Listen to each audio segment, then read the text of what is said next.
Cruise Control streams live every Saturday starting at 10 a.m. Eastern. Watch us live on Facebook and YouTube. Details are in this podcast's episode information.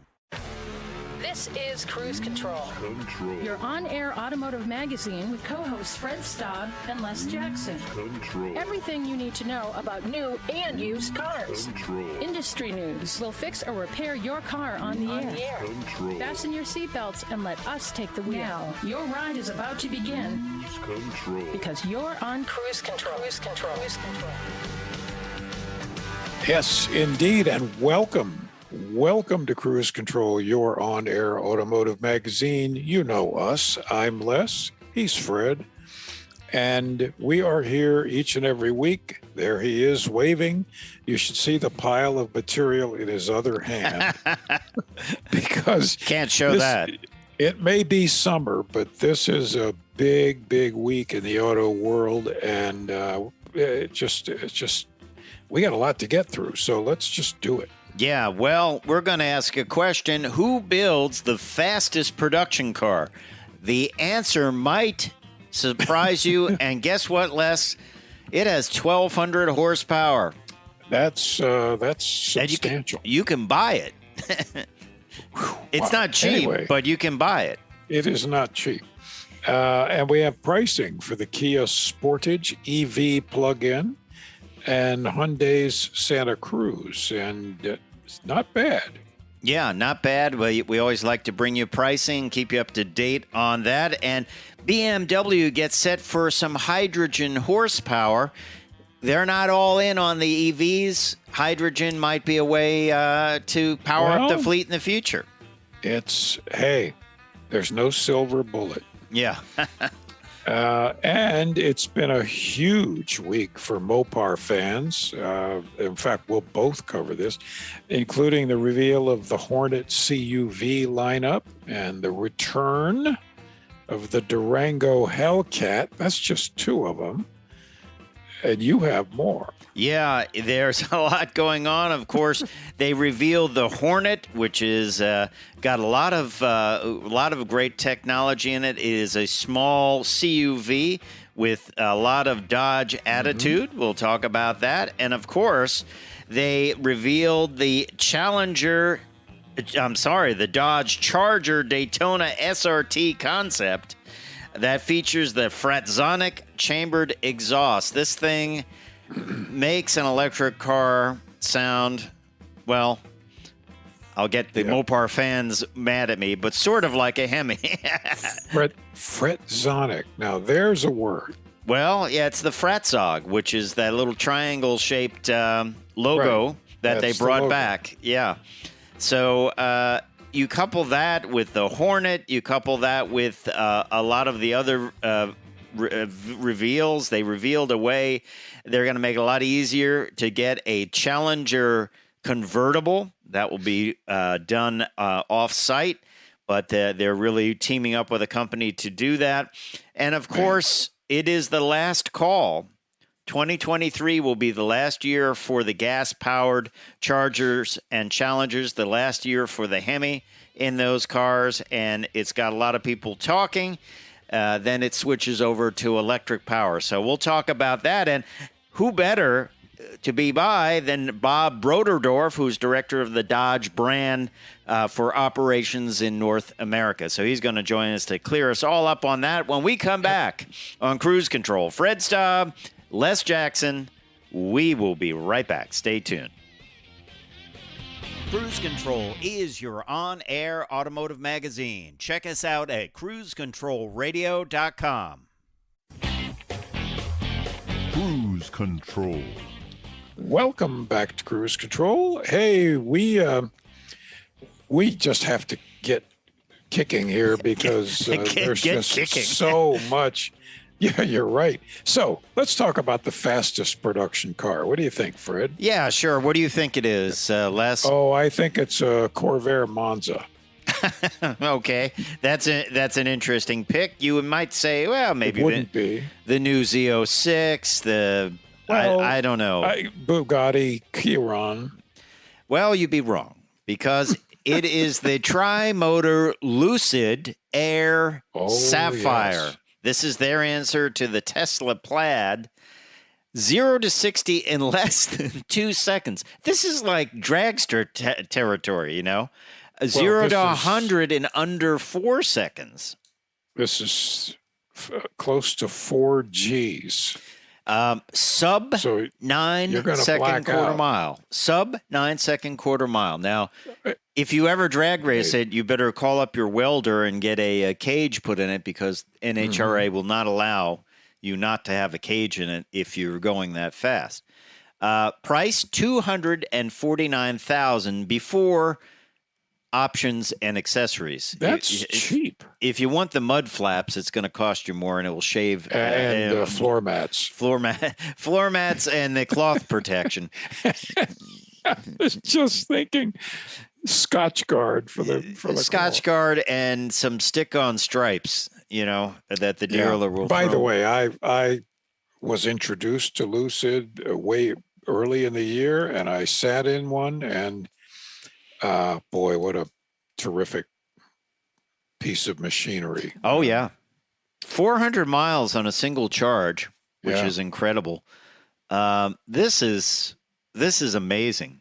This is amazing. It was fun to read on the internet. The Tesla fanboys and girls were all like, "Oh, this won't do it. They can't do it. They can't go faster. Elon will not allow that." And it's like, well, everyone ups the game, you know. So we don't believe it. All right. Well, I'm sure they'll run it at the Nürburgring. I'm sure they'll send it down the drag strip, right? Well, they will.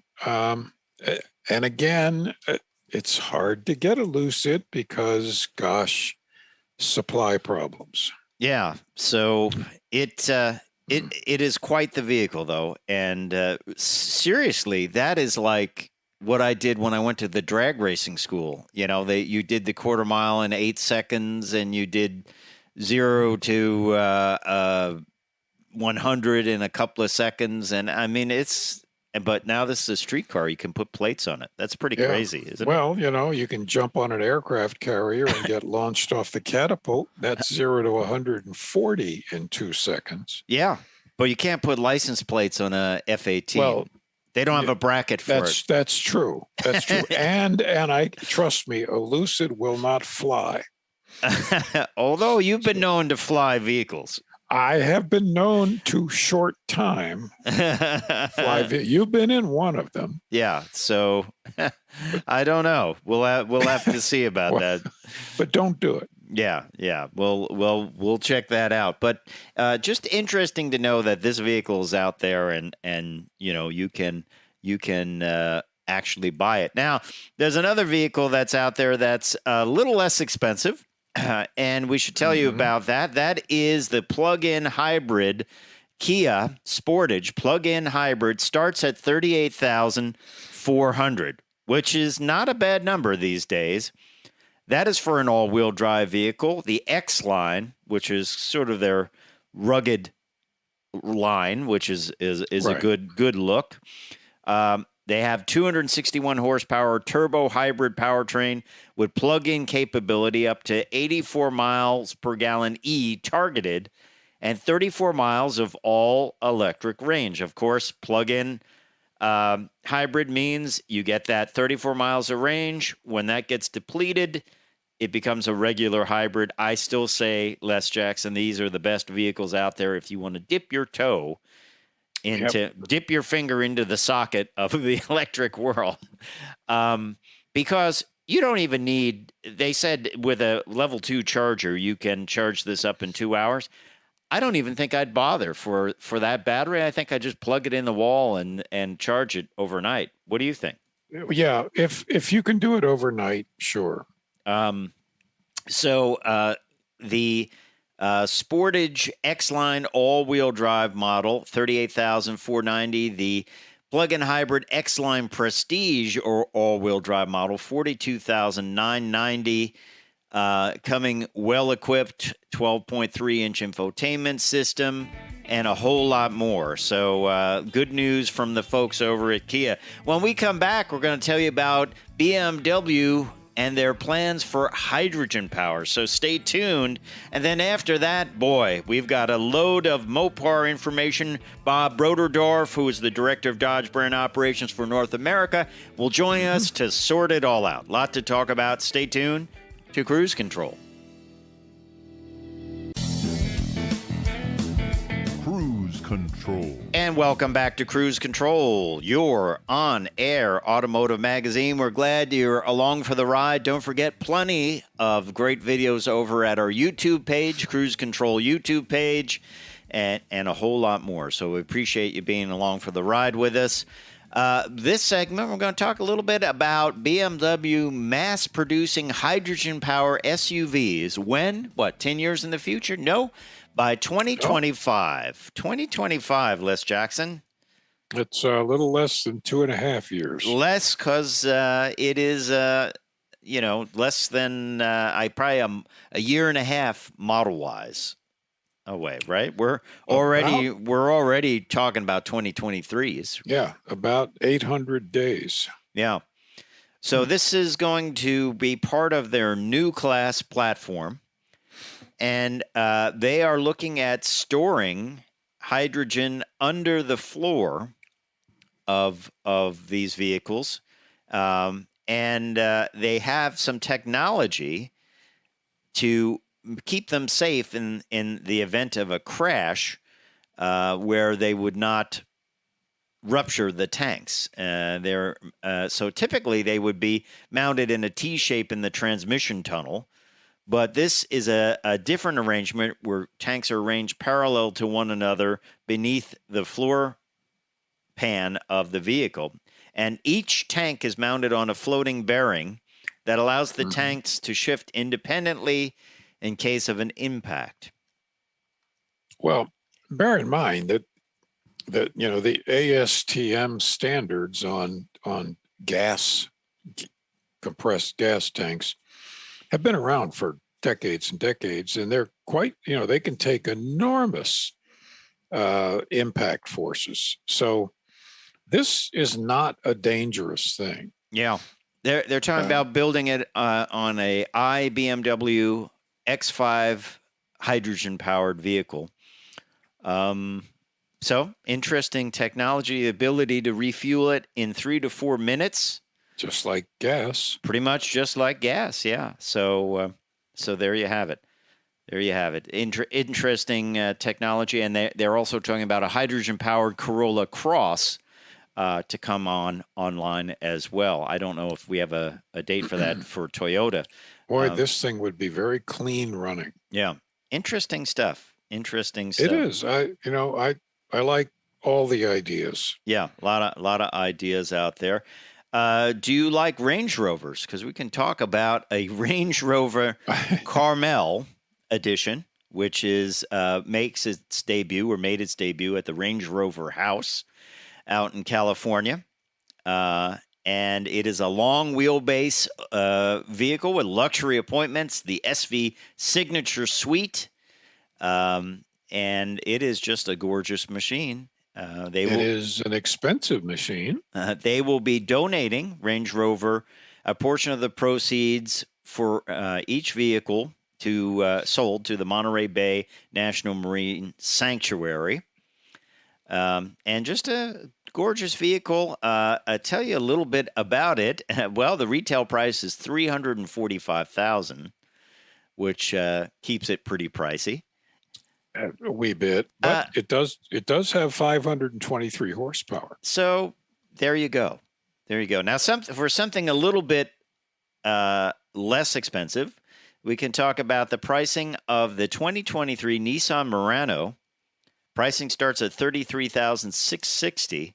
Have not heard a lot about this model, but it is kind of a mid-cycle refresh for this. They've got 4 grades: S, SV, SL, and Platinum. Each available with 260 horsepower with a V6, 3.5-liter V6, which is a large engine these days. That's pretty big. And the prices range from a Murano S front-wheel drive, $33,660, all the way up to the Murano Platinum all-wheel drive, $46,910.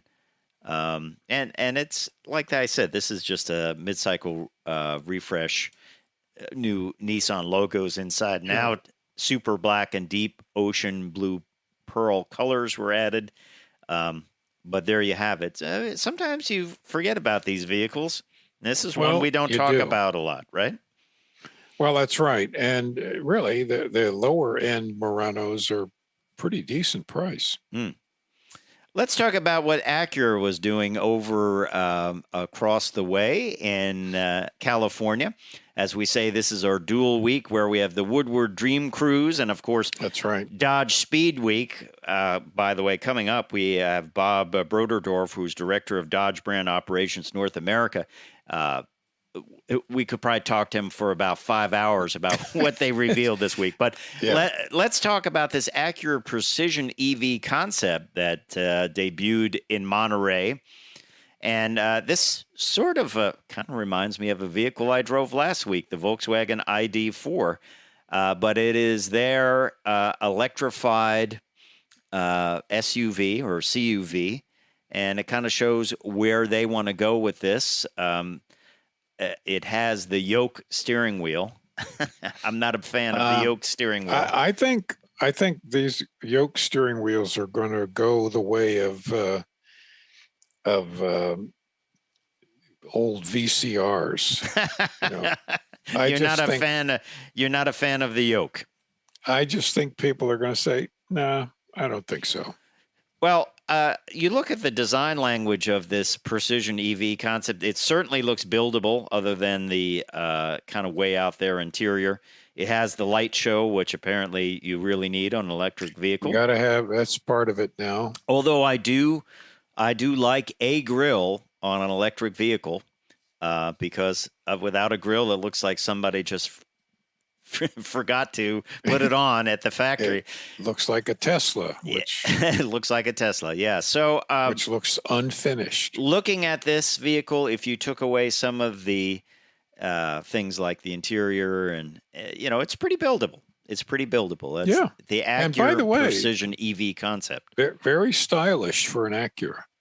I think it's, pretty stylish. Yeah, I think it's nice. And it's good to see Two-Tone has really made a comeback, and all for it. All for it. I like it a lot, and hey, when we come back, we've got so much to talk about, including the new Dodge Hornet. You got 3 different trim grades of that. We're going to go through them. They're really sporty, small CUVs. They've got great horsepower options. They've got a plug-in hybrid version, the RT Hornet. It's also the last call for gas-powered Chargers and Challengers. And now Dodge is going to be able to help you get a convertible Challenger, which is good. The drop top. Yep, the drop top. And then we're going to look at the future of Dodge muscle with the Charger Daytona SRT concept with that crazy Fratzonic Chambered Exhaust. Bob Broderdorf, who is director of Dodge Brand Operations North America, is going to join us right after the break, and he is going to explain how that works because it really gives voice to electric vehicles. And if you know anything about the Dodge brand lately, it is all about making your presence known. You know they're coming. You know they're coming. And so that's important for that brand, certainly, to make its presence known.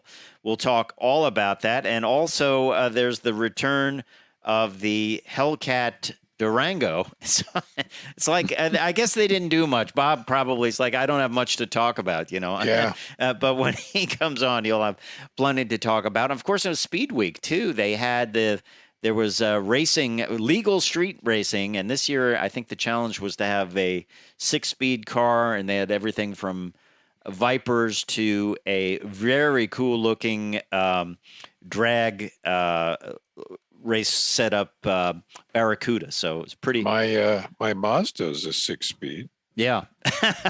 It's like I said. Yeah. All right. Well, sounds good. We will be right back. Stay tuned to Cruise Control, and we will talk Mopar next.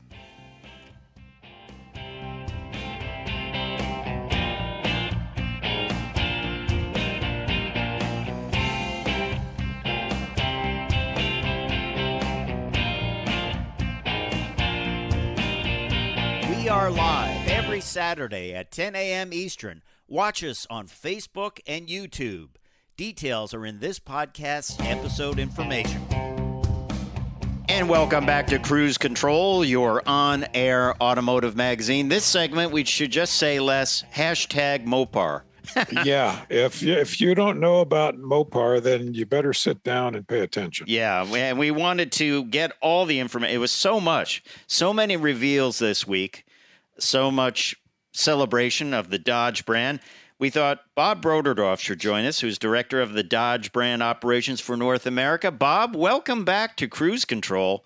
I'm surprised you're still standing after this week because it was nonstop information, nonstop reveals. Where do we start?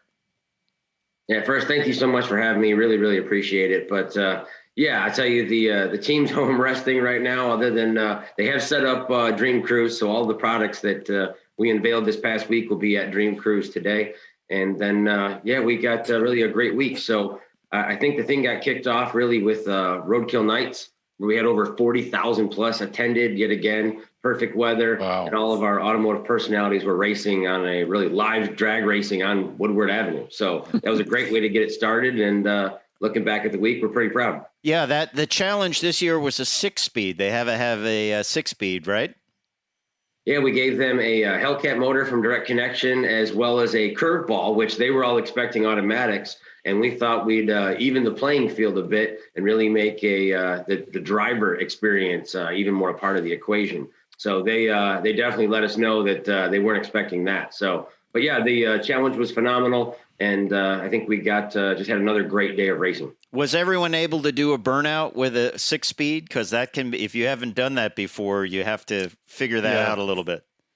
Yeah, we were, we one of the things is like how many young people can't drive a manual? And definitely throw a curveball even at 98%. Yeah. That's actually, it's funny. That's actually one of the requirements on our team. So if we get one of these young guys in here, it's like, nope, you're going outside. You got to drive a manual. Well, that's good. Yeah. It's good. I could just see it. Wait a minute. I have to push this pedal down. And when I'm ready, I let it out. Yeah. Yeah. Well, let's talk about some of the products you showed off. First off, big news, of course, 2023 is the last year for gas-powered Chargers and Challengers, and that was big news. I don't think it was a surprise for anyone. Maybe the surprise was you have some versions you call the last call, right? Yeah, here. So I think we've been pretty clear the 23 model year was the last year, but I think when we got in front of everybody and we said December of 23 is the last Hemi. Yeah, that's it. All of a sudden, like, we're not kidding. We're serious. This is where we're at with this. So obviously it's a big deal. A lot of the enthusiasts, if you ever had your dream muscle car that you wanted, that was certainly something that they paid attention to. So part of the whole strategy is we want to be as transparent as humanly possible. So we are going to feature the allocations of where these cars are going. Now, that's something most OEMs never do, to actually show you, hey, here's where each individual powertrain trim are going by dealer, to give our enthusiasts choices on where they can find these products. So that was really the first step. Then the second step is now, look, this is our last run with these engines. We love these engines. The team loves these cars. So we really threw down every idea that we had that we thought was appropriate. And that's what you're going to see with the 7 buzz models that are going to start being featured here just right around the corner, marching us all the way up to SEMA. Wow. And every one of those buzz models will feature really exclusive, limited number builds, but all of them have a story behind them from our history and sort of a modern interpretation that any car enthusiast that knows muscle cars, you will quickly remember. You're like, oh yeah, that's awesome. You guys brought that back. Now, go ahead, Les. When do you actually stop building, or have you stopped? December 31st is the last so day. You can order through. I mean, obviously, if I ordered something. So here's the question. Here's what everybody wants to know: of how fast will we sell you, or how fast will we sell out? Right. So in October, we'll show you, here's exactly how many we think we can build. And we'll kind of give you a number that we're like, hey, here's how many we know we can do with, and quite frankly, we'll end up having to leave ourselves just a little bit of a buffer, given the, chip shortages, parts issues, all of the drama. So it's hey, here's our plan, assuming the world doesn't get crazy and we don't get an alien invasion next, like something normal. Here's what happens. Here's how many I can make. And here's what store is getting which trim. So hey, I got a guy in my local area. He's going to get a Scat Pack wide body, and I can order it in Plum Crazy, whatever you want. Right. So in October, like all's fair in love and war, game on. If you want one, I would call your dealer very, very quickly. Yes. And when they're gone, they're gone. Yeah. And then you get the hate mail. Yeah, the evolution to I'll call it the new rules has begun. So that's kind of what we're looking like. And then as we go, there will be 7 buzz models that also kind of evoke our history that we will also drop. And the goal is to show you all those buzz models and all the trims and where all the cars are going before ordering opens in October. All right. So that way you're like, okay, I know exactly what I'm up against, and I'm competing against all the other enthusiasts that want one of the last Hellcats or Red Eyes or Scat Packs, whatever it might be. Wow. Okay. So Fair enough. More new products or return of one product. And once again, this is a Hellcat Durango. And this is returning for, I guess, 1 year and 1 year only, right?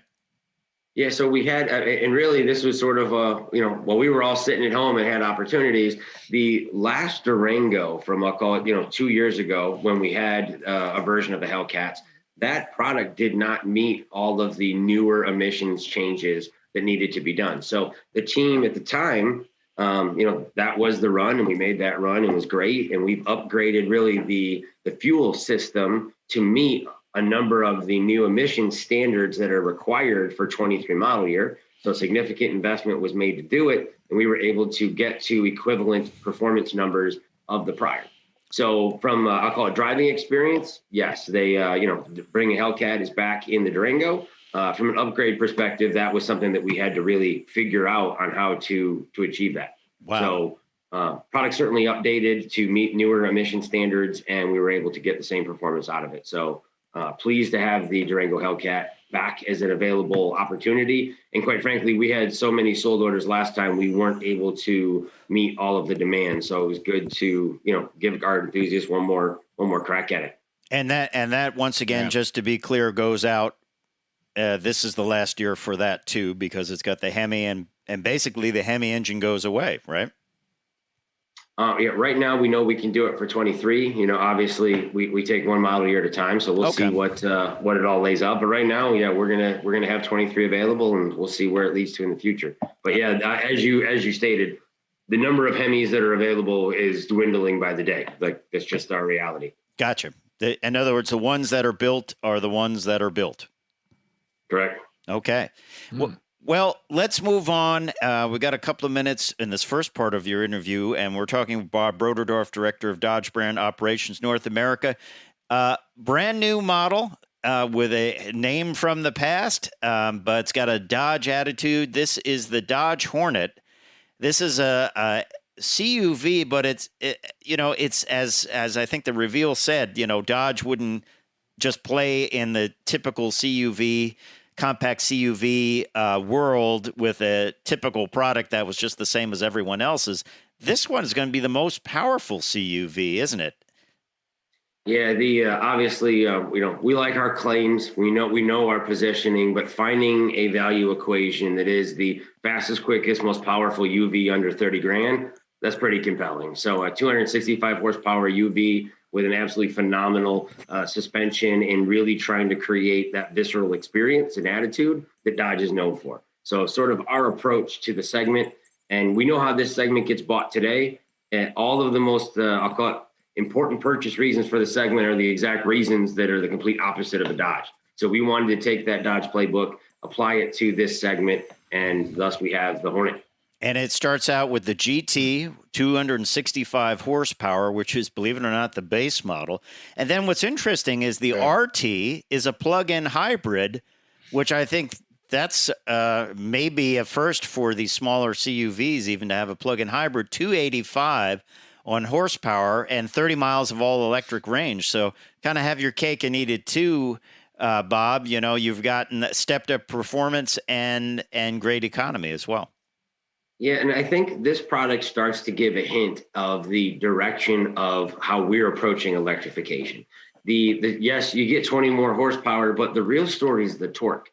When you start putting down torque that starts to rival a V8 engine, you're going to have a pretty impressive experience overall. Yeah. When you get to 383 pound-feet of torque and how fast this RT PHEV really is, I think you'll be impressed. And then also that I'll call it electronic system allowed us to add in a pretty unique feature that we call Power Shot, which gives you an instantaneous incremental 25 horsepower, which will shave a full second off your 0 to 60 time. Wow. So this is a fun way that we can give, I'll call it a performance experience within electrification. And that's how we're going to approach it. It's like an electric bottle of nitrous. That's what. Yeah. Well, we've got more to talk about with Bob, and there's one other version of the Hornet, and then we're going to get to their plans for big performance. When we come back on Cruise Control, I'm Fred Staab. He is Les Jackson.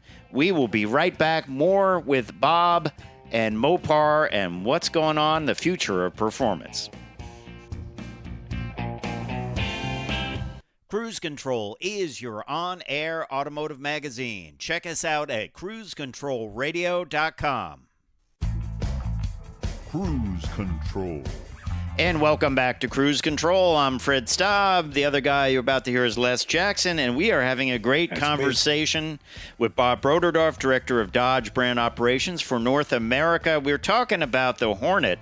We're talking about everything that happened over the last week, and Bob has been very busy.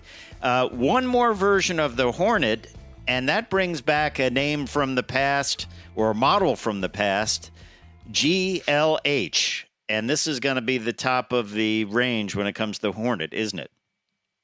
Yeah, this is a product that we thought was just a perfect offer this compact UV. And we talked about GT and RT earlier, which that'll hold down the sales volume for it. That'll definitely give the baseline. But the GLH concept is really an opportunity for us to just push the bar even higher as Dodge typically would. So when it comes to performance and leveraging direct connection, this particular trim is going to be an opportunity for us to really push the boundaries as far as performance of the car and really give a power to weight ratio that I think that will be fitting of the Goes Like Hell moniker. And we don't have numbers on this yet, right, Bob? This is horsepower numbers. This is to be determined, I guess, I think. Yeah, we're in the simplest look. We know everybody wants to know the numbers, and we're known for numbers. So it's before it's time to give you the numbers, we need to finish getting every last bit of horsepower out of it we can. So as soon as we have those, we'll definitely get that out there. But no, we haven't officially stated what they're going to be, but I can assure you it will be appropriate of the name. Now, just jumping back to the outgoing model of the Challenger, you're going to offer a way to get a convertible. You're sort of teaming up with an outside company to do this. I think the original car, vintage car back, it was just for 2 years, 1970, 1971, had a convertible, very hard to come by. Kind of neat to give this option on the last year of production of this vehicle. Yeah, so Drop Top Customs was a company that just does an outstanding job with these convertible tops.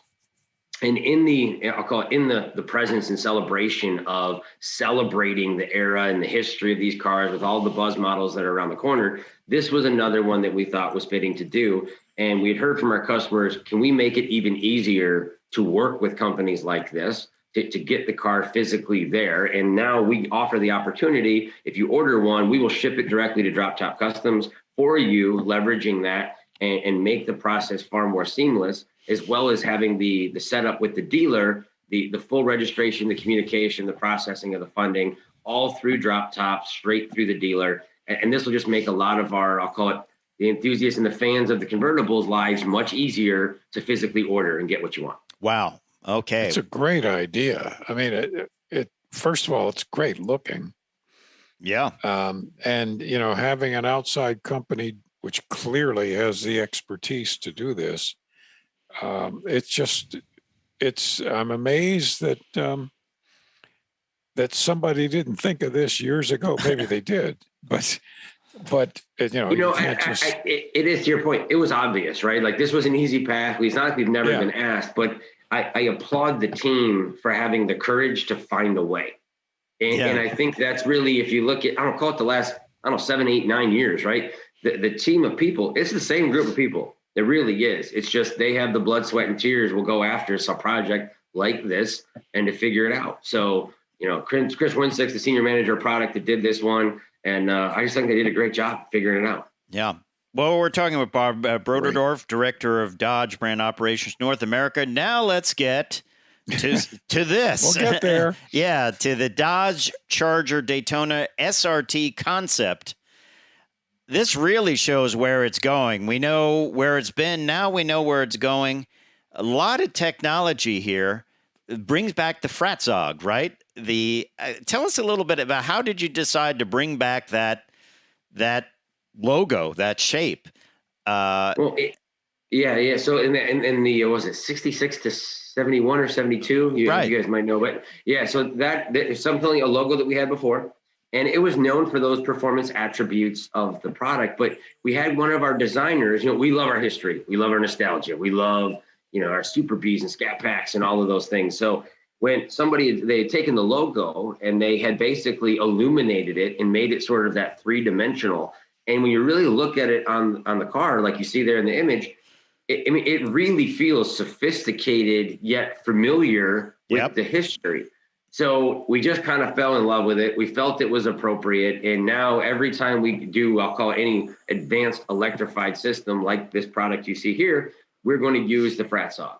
So that will become iconic with the transition to electrification. Well, you look at this concept. First, it's back to a 2-door, and it is, I guess, a 2+2 type setting. It has sort of a hatch on the back, which gives you pretty good utility. But I got to talk about the exhaust, the Fratzonic Chambered Exhaust. Let's face it, electric cars have great performance, but in the past, they haven't sounded like much, and any car guy or gal knows it's all about the sound. It's like, it would be like going to, a rock concert and like, oh, we don't have any guitar today, so we're just going to have drums and bass. You'd be disappointed.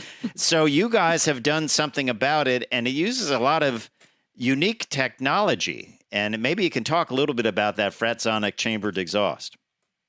You said it perfectly. It was very easy for our team to identify, why don't we like the move to electrification? What is it that you lose in a muscle car? So it took about really 10 minutes to make a list about what is it that we want to do? What don't we like? Okay, that's the mission. That's what we have to overcome. And one of the top ones at the list is the sound.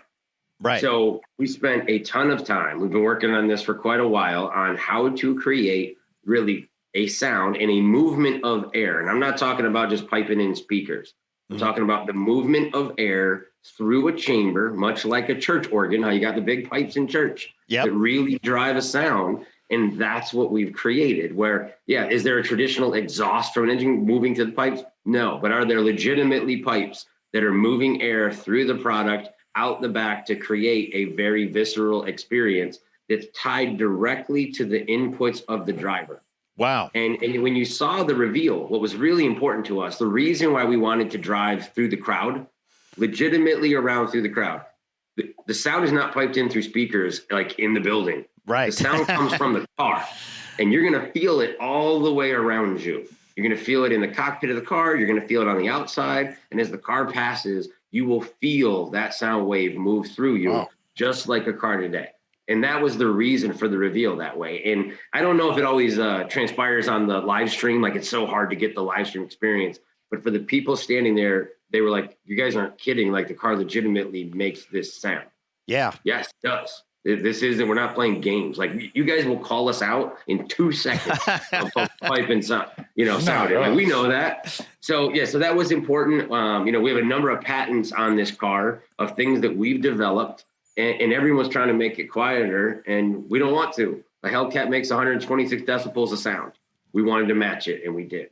So that will become, I would assume, an iconic signature of our products going forward. Now, also, there's the Erupt multi-speed transmission with electromechanical shifting experience, and a kind of a new take on the pistol grip shifter as well, right? Yeah, the Erupt transmission system, I think, is going to be, it will really continue to add to the visceral experience. That moment where you feel those, we kind of compare it to a roller coaster. You feel those shifts. Like there's the roller coaster just goes up and it goes down. Okay, great. But it's the twist, it's the turns, it's the drops, it's that shift that makes it special and truly exciting. And will it make the car faster? No. Will it make the experience far superior as far as visceral? Absolutely.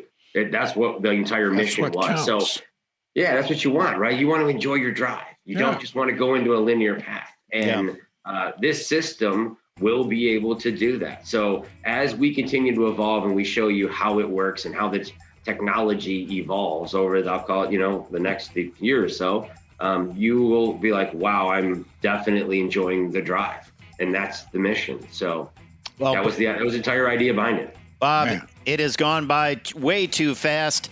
We're going to see you down the road. Take care. More Cruise Control. Bye-bye.